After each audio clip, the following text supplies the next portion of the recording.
स्वागत है यीशु मसीह की प्रेजेंस में। हालेलुया। अपने घुटनों के भार बैठ जाओ और अपनी बाइबल को उठाओ, अपने होंठों को खोलो। ये वचन मेरे लिए हो।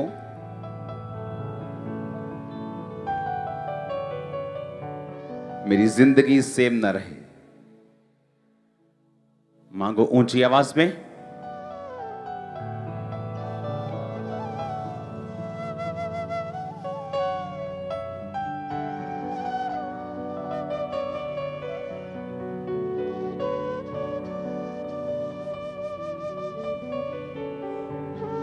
गैर भाषा में बातें करते हुए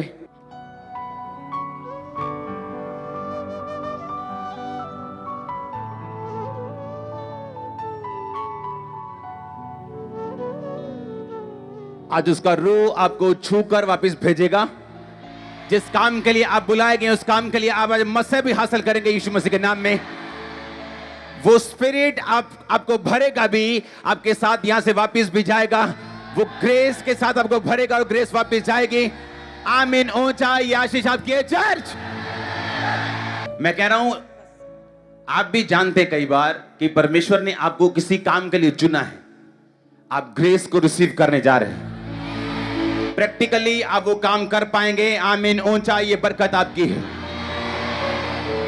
जब एक फौजी अफसर अपने साथी फौजियों को लड़ने के लिए भेजता है, वो ये देखता है कि वो उसे किन लोगों के खिलाफ भेज रहे हैं। क्या उनके पास AK-47 है, क्या तोप है, क्या उनके पास क्या चीज है। बंदूक वालों के खिलाफ वो उन्हें डंडा देके नहीं भेजता, और जहां डंडे की जरूरत है वहां वो बंदूक देके नहीं भेजता। उसी तरह से बाइबल कहती है परमेश्वर ने आपको एक युद्ध दिया है। यह युद्ध शैतान के साथ, अंधकार की शक्तियों के साथ, दुष्टता की आत्मिक सेनाओं के साथ, जिनका हेड ऑफिस आसमान में है। तो परमेश्वर यह मेक श्योर करेगा कि आपके पास वो सारे हथियार हों जिससे आप वो युद्ध जीत सकें। कौन सी कलीसिया है जो ठोकर खा रही है? कौन सी कलीसिया है जो शैतान की विक्टिम बनी हुई है, विक्टर बनने की बजाय, जो हर वक्त कंप्लेंट करते हैं कि दुष्ट आत्मा उस पर अटैक करता है? ये वो कलीसिया है जो इन हथियारों की कमी के साथ जूझ रही है। कुछ देश जब हथियारों की कमी होती है तो वो दूसरे देश उनको कुछ नहीं समझते, उनको थ्रेट करते हैं।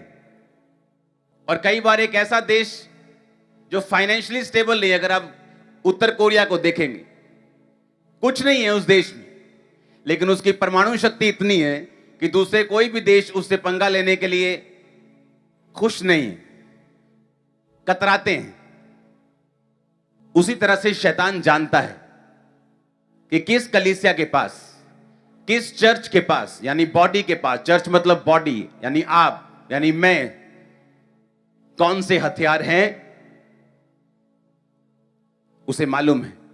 जितना विरोध बाइबल में आपने पौलुस का देखा होगा उतना अपोलोस का नहीं देखा होगा, क्योंकि पौलुस के पास बाइबल कहती है ऑलमोस्ट हर एक वरदान था आत्मिक, और अपोलोस जो है वो सिर्फ टीचिंग करता था।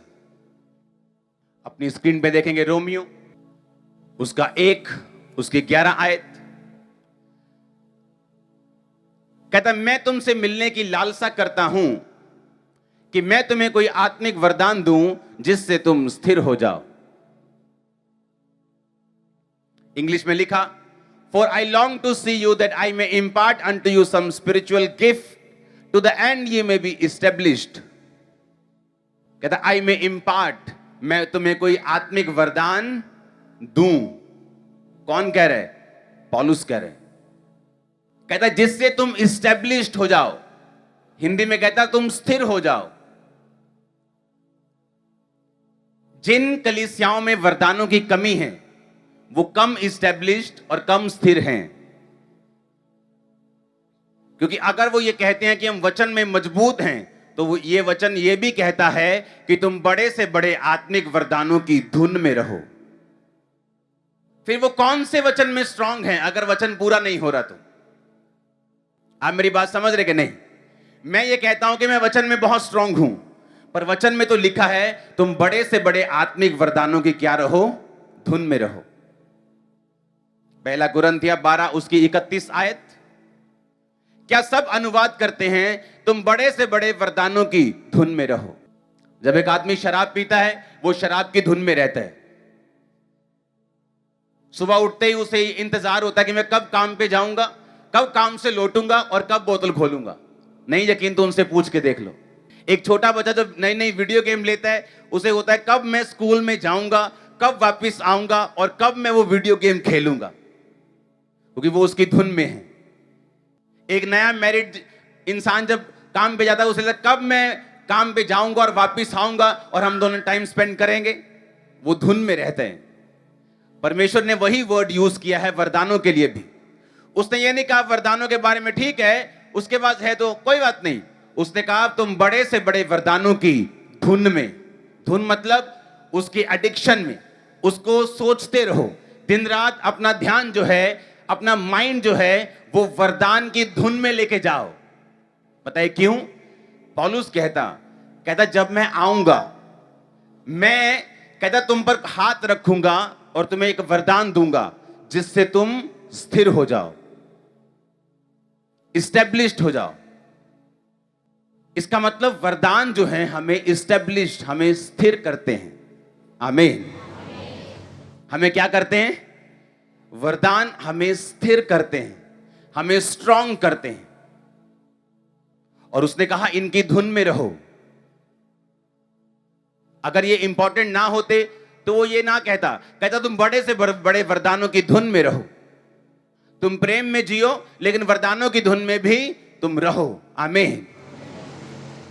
जो यीशु मसीह ने कहा अगर वो लंगड़ों को चलाने से, अंधों को दिखाने से और लकवे के रोगियों को और बीमारों को चंगा करने के वरदान से ना चलता तो कोई भी उनकी बात पे यकीन नहीं करता।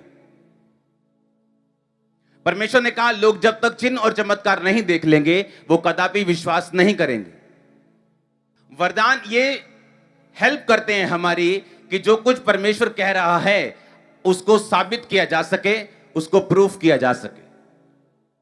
बाइबल कहती परमेश्वर ने मूसा को कहा 70 लोगों को चुन और मैं तुझ में से वो आत्मा जो तुम्हारे ऊपर है मैं कुछ कुछ लेकर उन 70 लोगों के ऊपर डालूंगा और जिन जिन के ऊपर वो आत्मा गया बाइबल कहते हैं वो भी भविष्यवाणी करने लगे। इमेजिन करो अगर मैं विश्वास से भरा हुआ हूं तो परमेश्वर मुझसे बात करता है, मेरे पास अनॉइंटिंग है। आज जब ऑयल से आप पे प्रेयर होगी, आज जब इंपार्ट होगा, इमेजिन करो अगर आप संघर्ष कर रहे हैं लाइफ में, वो विश्वास की स्पिरिट आपके अंदर भी आएगी। आप मेरी बात समझ रहे कि नहीं? पौलुस ने कहा मैं तुम पर हाथ रखूंगा ताकि तुम्हें वरदान दे सकूं, ताकि तुम स्थिर हो जाओ। आमीन। मैं इंपार्ट करूंगा, मैं दूंगा तुमको वो वरदान ताकि तुम स्थिर हो जाओ। और स्थिर होने का मतलब ग्रीक भाषा का 4741वां शब्द हम पढ़ेंगे। इस्टेब्लिश का मतलब, स्थिर का मतलब स्टेरिजो, जिसका मतलब है to turn resolutely in a certain direction, established, strengthen. Resolutely का मतलब होता है जैसे ये साइंटिस्ट यूज करते हैं, हमारा रेजोल्यूट जा रहा है, आ रहा है। हाँ? इसका मतलब होता है कि एक चीज का दृढ़ता पूर्वक एक दिशा में भागना। आप मेरी बात समझ रहे कि नहीं? सुनो मेरी बात आप ध्यान से। आपको यहां से लेके वहां तक जाना है। ओके ओके, उठ जा, वहां जा, भाग जा भाग जा भाग जा भाग जा। अब ये बंदा परमेश्वर ने इसको बुलाया और इसकी दौड़ है वहां से लेके वहां तक जाना। समझ गए? इसकी दौड़ के बीच में, इंटरवल्स में परमेश्वर इसको ब्लेस करेगा ताकि ये अपनी दौड़ में भाग सके। दाऊद दौड़ में भागता रहा, उसके बच्चे, उसके जो भाई थे वो पाप में गिरते रहे, लेकिन वो बाइबल कहती है कि चरवाही के टाइम पे भी परमेश्वर के साथ वफादार था। और जब भागता रहा, प्रभु के साथ सीधी लाइन में चलता रहा, तो शमूएल आया और उसको मसा कर गया। समझ आई कि नहीं? अब वो फिर भागता रहा परमेश्वर की उसी लाइन में, सीधी लाइन में भागता रहा। मुसीबतें बहुत आई, परीक्षाएं बहुत आई, मौत के थ्रेट बहुत आए, लेकिन भागता रहा। और 30 साल की उम्र में यहूदा गोत्र का राजा होने के लिए क्या हो गया? मसा किया गया। अब की फिर क्या किया? भागता रहा, फिर भागता रहा, फिर भागता रहा। 37.5 साल की उम्र में उसको इजराइल का राजा होने के लिए मसा किया। अब सुनो, ये बंदा मसीह में है और परमेश्वर ने इसको बुलाया कि यहां से लेके वो उधर तक तुम्हारी दौड़ है। आजा भी आराम से, आराम से, आराम से, ये इसकी दौड़ है, ये चल रहा है। आजा, आजा। अब टाइम आया, रुमाल दे दो भाई। यहां तक पहुंच गया, एक गिफ्ट मिला। आजा आगे, आजा आगे, आजा आजा। आप मेरी बात समझ रहे कि नहीं? ये चलता जा रहा है सीधी लाइन में। अब लाइन एक इधर भी जाती है लेडीज की तरफ। अब इसकी मर्जी है कि सीधा भागना है कि इधर भागना है। आप मेरी बात समझ रहे कि नहीं? अब सुनो मेरी बात। क्यों पौलुस ने कहा, उसने ये स्टेरिजो वर्ड क्यों यूज किया, मैं आपको ये बता रहा हूं।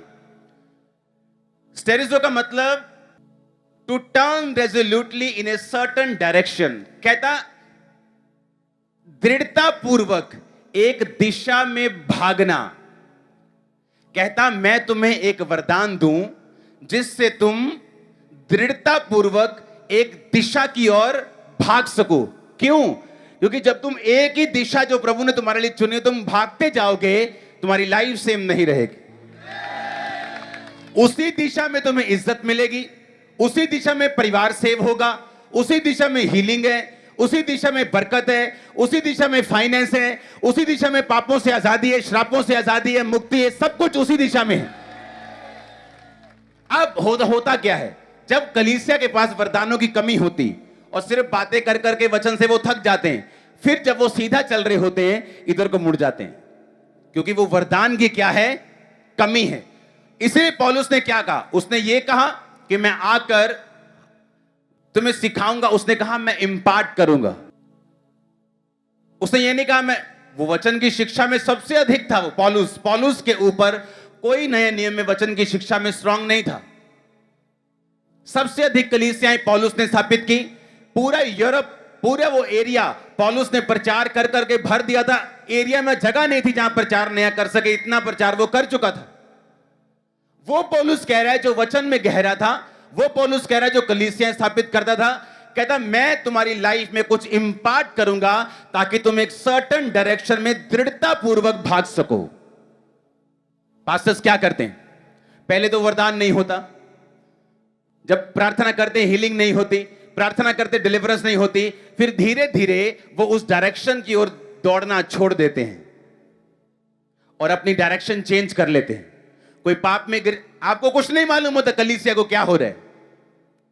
कोई पाप में गिर जाता है, कोई फाइनेंस की प्रॉब्लम में गिर जाता है और कलीसिया को कुछ मालूम नहीं होता। और जब पुलपिट पे आता है तो वो भी वरदानों, जब वरदान मिलते नहीं, वरदान होते नहीं, क्योंकि संगति ऐसी नहीं। जिस वरदान के विषय में आप क्रिटिसाइज करेंगे, आप नेगेटिव बोलेंगे, आपकी अपनी लाइफ में वो वरदान कभी काम नहीं करता। हालेलुया। जब परमेश्वर आपको वरदान देता है, वो वरदान से आपका फेथ हाई होता है कि मैंने अभी इस पे प्रार्थना की थी, इसका ब्रेन डेड था, हील हो गया। ओ, इसका कैंसर था, हील हो गया। ये पागल था। वो वरदान क्या करता है? तुम्हारी हेल्प करता है कि तुम उस दिशा को ना छोड़ो और उस दिशा में भागते रहो। अब मेरी बात समझ रहे कि नहीं? अब उस दिशा में व्यभिचार भी आएगा जो आपको इधर उधर खींचेगा, लालच भी आएगा, दुख भी आएगा, हर तरह की चीज भी होगी आपके साथ। आप जब भाग रहे हैं इधर से इधर, तो रास्ते में क्या है? पाप भी है। लेकिन जब वरदान आपकी लाइफ में होते हैं, आपको मालूम होता है कि ये मुझे डिस्ट्रैक्ट करने के लिए हैं, ये पाप मुझे उस दिशा में भागने से रोकने के लिए है, क्योंकि उस दिशा में परमेश्वर ने कहा मेरे मार्गों में उत्तम पदार्थ पाए जाते हैं।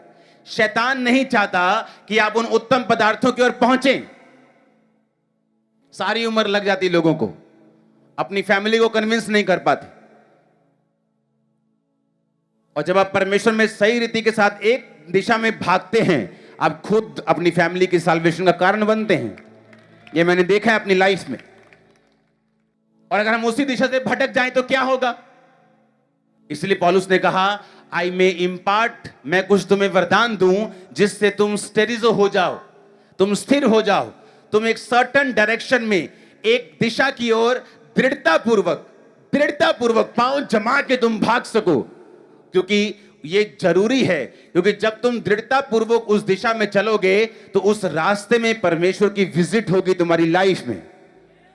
जिस तरह दाऊद की लाइफ में जब वो 16-15 साल का होगा, फिर उसकी लाइफ में हुई जब वो 30 साल का था, फिर उसकी लाइफ में हुई जब वो 37 साल का था। आमीन, हालेलुया, हालेलुया। कितना जरूरी है आपका वरदान पाना। खाना पकाने वाले लोग, 7 लोग जो खाना पकाते थे, वो भी वरदानों से भरे हुए थे। सिर्फ पास्टर्स नहीं, विश्वासी भी, सिर्फ पास्टर्स नहीं, चर्च के इवेंजलिस्ट भी, वो वरदानों से भरे हुए थे। क्योंकि जो वरदान है, वरदान को इंग्लिश में गिफ्ट कहते हैं, और गिफ्ट को यूनानी भाषा में हम पढ़ेंगे 5486वां यूनानी भाषा का शब्द जिससे बाइबल ट्रांसलेट हुई। गिफ्ट का मतलब है करिश्मा। क्या है? करिश्मा। बोलते ना कैरिस्मेटिक क्रिश्चियंस, चमत्कार, मसीह के ऊपर बिलीव करने वाले, कैरिस्मेटिक बोलते हैं उसको। मतलब गिफ्टेड, मतलब अनॉइंटेड। गिफ्ट का मतलब है करिश्मा। इसका मतलब है मिरेकलस फैकल्टी। इसका मतलब है रिलीजियस क्वालिफिकेशन। आपका रिश्ता होता है, वो तो पूछते हैं कितना पढ़े लिखे हो, कितनी पढ़ी लिखी हो, तुम्हारी क्वालिफिकेशन क्या है? आत्मिक क्वालिफिकेशन भी है। गिफ्ट का मतलब है रिलीजियस क्वालिफिकेशन। जितने ज्यादा गिफ्ट उतनी ज्यादा डिग्रियां। मैं थोड़ी बोल रहा हूं, कौन बोल रहा है? असली बाइबल बोल रही है, जो यूनानी भाषा में छापी गई थी। हां, जिसका मतलब क्या है? Religious qualification. इसका मतलब चाहे तुम बड़े से बड़े नाम जोड़ लो अपने साथ, किसी बड़ी संस्था के हेड बन जाओ, लेकिन अगर तुम्हारी लाइफ में गिफ्ट्स की कमी है तो अभी भी रिलीजियसली तुम क्वालिफाइड नहीं हो, तुम अनपढ़ हो। अभी भी नाम तुम्हारा बड़ा हो सकता है, पर अगर गिफ्ट्स नहीं है लाइफ में तो तुम क्वालिफाइड नहीं हो स्पिरिचुअली। एक पढ़ा लिखा बंदा जब शरीर में पढ़ लिख जाता है, उसे वो संघर्ष नहीं होते जो आम लोग करते हैं मोस्टली। हां, उसे कंपनीज भी चाहती हैं, उसे सरकार भी चाहती है कि भाई साहब अच्छा आईएएस की पढ़ाई पास की थी, कुछ तो आईएएस पास करके भी आईएएस में नहीं जाते, उससे भी आगे आगे कहीं निकलने की कोशिश करते हैं। आप समझ रहे मेरी बात? क्वालिफाइड है वो इंसान, पढ़ा लिखा है, उसकी वैल्यू है। गिफ्ट का मतलब है करिश्मा, रिलीजियस क्वालिफिकेशन कितनी है आपकी? क्या आप रिलीजियस क्वालिफाइड हैं? क्या आप आत्मिक रीति से पढ़े लिखे हैं? तो जितने गिफ्ट्स हैं उतने आप पढ़े लिखे हैं, उतना ही लाइफ आसान है, उतनी मिनिस्ट्री आसान है। आप समझ रहे कि नहीं? तो गिफ्ट्स क्या करेंगे? गिफ्ट्स आपकी लाइफ को, मिनिस्ट्री को, आपकी परिवार की जो जिंदगी है उसे आसान कर देंगे। आपका फेथ एक अलग लेवल पे होगा, आप एक डायरेक्शन में भाग सकेंगे और आपको मालूम होगा आप सही दिशा में भाग रहे हैं। अनॉइंटिंग और गिफ्ट्स आपकी हेल्प करते हैं।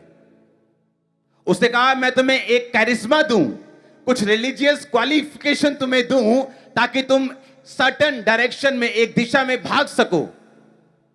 इसलिए जो लोग उन जीवित चर्चों का हिस्सा है जहां पे वचन, जहां पे प्रचार, जहां पे सामर्थ सब कुछ है, उनका विश्वास दूसरे लोगों से ज्यादा है। बिना विश्वास के लोग बोते भी नहीं है। जितना किसी का फेथ ज्यादा है उतना उसका बोना भी ज्यादा है, क्योंकि सारा कुछ जो उसकी लाइफ के आसपास है क्रिश्चियनिटी में वो एक्टिव रहता है। अगर आप उसको रात को कॉल करोगे, अच्छा हमें सुबह जाना है इवेंजलिज्म के लिए, ठीक है जी, क्योंकि उसका फेथ एक्टिव है, चर्च बढ़ेगी। अगर आप उसको कॉल करेंगे, अच्छा बीज बोने है, अच्छा ठीक है जी, आप उसे कॉल करेंगे फास्टिंग करनी है 3, उसका फेथ एक्टिव है उस गिफ्ट के कारण और वो भाग रहा है, इसलिए वो सब चीजों में रिस्पॉन्ड करेगा। आप मेरी बात समझ रहे कि नहीं? कितना जरूरी है एक पास्टर का, एक कलीसिया का, एक विश्वासी का, एक इवेंजलिस्ट का उन वरदानों को पाना जो पौलुस कहता है तुम बड़े से बड़े वरदानों की धुन में रहो, इग्नोरेंट ना रहो। उसने कहा मैं नहीं चाहता जैसे तुम पहले गूंगी मूर्तों के पीछे चलाए चलते थे, कहता मैं नहीं चाहता अब तुम इस विषय में अज्ञान रहो, मैं नहीं चाहता तुम आत्मिक वरदानों के विषय में अनजान रहो। आप भी लकड़ी का काम करने के लिए आरी पकड़ सकते हैं और कर कर काट सकते हैं, पर उसका काम तो नहीं प्रॉपर कर सकते।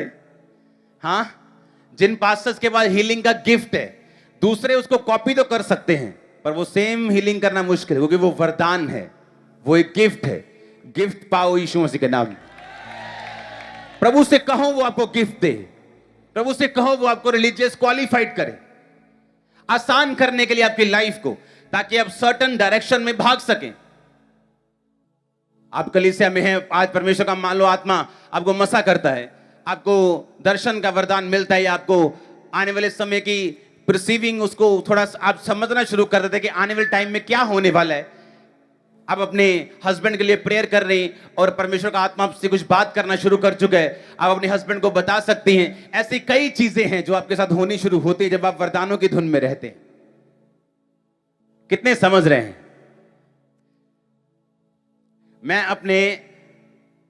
जब मैं बिल्कुल नया था मसीह में, तो अपने लोगों से मैं क्वेश्चन पूछता था। मैंने कहा यार ये वाला बंदा, इसके पास पूरे वरदान लगते हैं। कहना हाँ यार ये देखो तो है गए यार 9 दिनों। मैंने कहा यार ये गाने सुनता होगा, हिंदी गाने, क्योंकि उस समय हम गाने सुनते थे, हिंदी गाने। 3-4 महीने हुए थे परमेश्वर में आए। कहे नहीं यार वो तो नहीं गाने सुनता हूं। चलो आज से हम भी नहीं सुनेंगे, हमें भी वरदान चाहिए। आप वरदानों की धुन में रहेंगे, आपको मालूम है व्यभिचार नहीं करेंगे, अगर आप चोरी करेंगे, अगर आप गुनाह करेंगे, पाप करेंगे, जेलसी करेंगे, निंदा करेंगे, चुगली करेंगे, आप मालूम है आपको रिलीजियस क्वालिफिकेशन नहीं मिलेगी। जो वरदान के ऊपर और स्पिरिचुअल लाइफ के ऊपर मनन करने वाला व्यक्ति पाप से भी बचा रहता है, और इस तरह से वो दृढ़ता पूर्वक एक दिशा में भागता है। जब वो एक दिशा में भागता है, सारी ब्लेसिंग्स उसको फॉलो करती हैं। आज प्रभु आपको छूता है, आपको वरदान मिलता है, आपके अंदर एक स्पिरिट आपको मिलती है कि आपको मालूम हो जाता है आने वाले टाइम में क्या करना है, मेरे बच्चे को किस दिशा में जाना चाहिए, मेरे परिवार को किस दिशा में जाना चाहिए, कौन से सब्जेक्ट चूज करने चाहिए। परमेश्वर आपसे खुद बात करे। वरदान आपको स्थिर करने के लिए है, स्थिर करने के लिए, स्टैब्लिश्ड। आप जम जाओगे। मैंने कहा आप जम जाओगे, कहते ना जम गया काम। इसके धुन में रहो। फिर से पढ़ेंगे कुरिन्थियों 12:31, तुम बड़े से बड़े वरदानों की धुन में रहो। आमीन। उसके आगे पौलुस प्रेम का मार्ग बताता है, वो भी करो, लेकिन वरदानों की धुन में भी रहो। पहला कुरिन्थियों उसके 12 से 4 से 11, वरदान तो कई प्रकार के हैं परंतु आत्मा एक ही है, और सेवा भी कई प्रकार की है परंतु प्रभु एक ही है, और प्रभावशाली कार्य कई प्रकार के हैं परंतु परमेश्वर एक ही है, जो सब में सब प्रकार का प्रभाव उत्पन्न करता है। आमीन। किंतु सबके लाभ पहुंचाने के लिए एक को, हर एक को आत्मा का प्रकाश दिया जाता है। एक को आत्मा के द्वारा बुद्धि की बातें, दूसरे को उसी आत्मा के द्वारा ज्ञान की बातें। कौन देता है वरदान? पवित्र आत्मा। जब आप धुन में रहते हैं, आप जाएंगे भी तो मनन करते हुए, आएंगे तो मनन करते हुए, प्रार्थना करेंगे, काम करेंगे, लेकिन दिमाग में स्पिरिचुअल चीजें रखेंगे। ये उन लोगों के लिए है। आमीन। उसने कहा वरदान कई प्रकार के हैं, सेवा कई प्रकार की है, लेकिन आत्मा एक ही है जो वरदानों को बांटता है। एक को उस आत्मा के द्वारा बुद्धि की बातें दी जाती। कौन सी बातें? बुद्धि की बातें। यह वरदान यीशु मसीह के अंदर था, यह वरदान पौलुस के अंदर था। ये वो बुद्धि की बातें नहीं जो आम लोग बुद्धि की बातें करते हैं। कि पोते इधर ना जाया कर, मुंह ना कराया कर। ये वो वाली बुद्धि की बातें नहीं। बुद्धि की बात ये परमेश्वर की एक स्पेशल विजडम होती है जो बहुत कम लोगों में पाई जाती है। जब पौलुस को पकड़ लिया गया और पौलुस जानता था कि दो ग्रुप ने उसे पकड़ा है, एक सदूकियों का, एक फरीसियों का। सदूकी नहीं मानते जी उठना है, फरीसी मानते हैं जी उठना है। उसने कहा मेरे भाइयों मेरा न्याय हो रहा है कि जी उठने के विषय में। जैसे ही उसने कहा मेरा न्याय हो रहा है जी उठने के विषय में, वो दोनों ग्रुप आपस में लड़ने लगे। क्योंकि एक बोलता है मैं जी उठने के बारे में बिलीव नहीं करता हूं, दूसरा कहता नहीं नहीं यार तू दास। आपस में लड़ पड़े वो। पौलुस को मालूम था कौन सी बात कैसे करनी।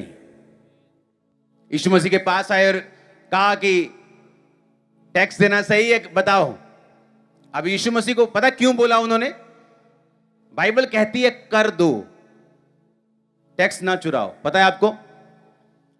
वो यीशु मसीह के मुंह से ये सुनना चाहते थे ताकि जो लोग यीशु मसीह के पास थे वो इतने ऑप्रेस्ड और इतने डिप्रेस्ड थे, सरकार से इतने दुखी थे कि अगर यीशु मसीह कह देते कर दो तो वो लोग यीशु मसीह से ऑफेंड हो जाते, यीशु मसीह से ठोकर खा जाते। तो यीशु मसीह ने कौन सा वरदान यूज किया? बुद्धि का। यीशु मसीह ने कहा सिक्का है तुम्हारे पास? कहते हैं। कहते दिखाओ। कहते किसकी मूर्त है? कहते राजा की। यीशु मसीह ने कहा जो राजा का है वो राजा को दो, जो परमेश्वर का है वो। तो लोग बैठे सुन रहे, हाँ हाँ ठीक है, ठोकर खाने से बच गए। कौन सा वरदान था ये? बुद्धि का वरदान था। यीशु मसीह के पास आए, बोलेगी तो ये काम किस सामर्थ्य और किस नाम और किस अधिकार से करता है? ताकि यीशु मसीह को बोले परमेश्वर, तो वो बोले पुराने नियम तो उसे लिखा नहीं, उसे पकड़ लें, लोगों के सामने उसे झूठा साबित करें। लेकिन यीशु मसीह ने कहा मैं तुमको बता दूंगा, लेकिन तुम ये बताओ कि यूहन्ना का बपतिस्मा स्वर्ग की ओर से था या मनुष्यों की ओर से था। अगर वो बोलते कि मनुष्यों की ओर से था तो लोगों से मार खाते, क्योंकि लोग जानते थे कि वो एक प्रॉफिट है। तो अगर वो बोलते कि परमेश्वर की ओर से था तो फिर यीशु मसीह पूछते फिर मारा क्यों, उसको बचाया क्यों नहीं? ये कौन सा वरदान था? बुद्धि का। हालेलुया। कई बार आपसे क्वेश्चन किए जाते हैं, जहां आप हां करेंगे तो भी मरेंगे, ना करेंगे तो फंसेंगे। तो वहां पर बुद्धि का वरदान आपकी लाइफ में काम करता है। और ये सारे वरदान आपको पढ़ने हैं। बुद्धि का वरदान, ज्ञान का वरदान। ये वो ज्ञान नहीं जो हम धरती के ज्ञानी लोग आपस में ज्ञान बांटते हैं। ये सुपरनैचुरल ज्ञान है, सुपरनैचुरल विजडम है, सुपरनैचुरल नॉलेज है। यीशु मसीह के पास थी कि जा अपने पति को बुला लेके आ। उसने कहा नहीं मेरा कोई पति नहीं। यीशु मसीह ने कहा तेरे कितने पति रह चुके हैं? 5। और जिसके पास तू अब रहती है वो भी तेरा पति नहीं। सही कहा तूने। उसने कहा मुझे लगता है तू भविष्यद्वक्ता है। यीशु मसीह ने कहा जिसको तू ढूंढ रही है मसीह को मैं वही हूं। कहा कौन सा वरदान था ये? ज्ञान का वरदान। ज्ञान यानी सुपरनैचुरल नॉलेज, आने वाले टाइम के विषय में या किसी व्यक्ति के पास के विषय में, उसे ज्ञान का वरदान बोलते हैं। हालेलुया। विश्वास का वरदान, चंगा करने का वरदान, सामर्थ्य काम करने का वरदान, गैर भाषा बोलने का वरदान, आत्माओं की परख का वरदान, गैर भाषा का अर्थ बताने का वरदान। कई तरह के वरदान हैं जो बाइबल में लिखे हुए हैं और ये आपको क्या करते हैं? स्थिर करते हैं। आमीन। क्या करते हैं? आपको स्थिर करते हैं और आपकी हेल्प करते हैं कि एक दिशा की ओर आप भाग सके। अपने हाथों को उठाओ। Thank you Jesus. हिलाओ हाथों को।